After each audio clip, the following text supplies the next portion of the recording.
ஜெபிச்சா வளர மாட்ட, ஆவியில் நீ வேத வாசிக்கிறனால வளர மாட்ட, சபைக்கு வந்து உட்காந்துட்டு போகிறதுனால வளர மாட்டேன், நீ அங்கேயே இருப்ப.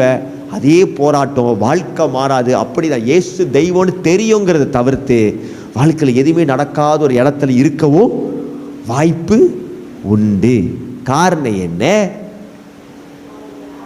அவர்களுக்குள்ள என்ன? ஆராய்ச்சி இல்லை, சர்ச்சிங் இல்லை, தேடுகிற அனுபவம். என்ன ஆண்டவர் எப்படி, என்ன எப்படி? ஆலயத்துக்கு வர்றதுக்கு ஒரு மிகப்பெரிய ஒரு நோக்கம் இருக்கு. என்னது? அவரை ஆராய்ச்சி செய்யும்படியாக. To search God.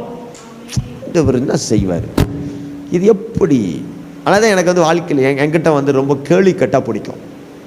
இந்த அமைதியாக கேட்குறாங்க பாருங்களா, நான் நம்பவே மாட்டேன், வாய்ப்பே இல்லை. கேள்வி கேட்குறவன் தான் வளருவான் இல்லையா? அவனுக்குள்ள கேள்வி வரணும்.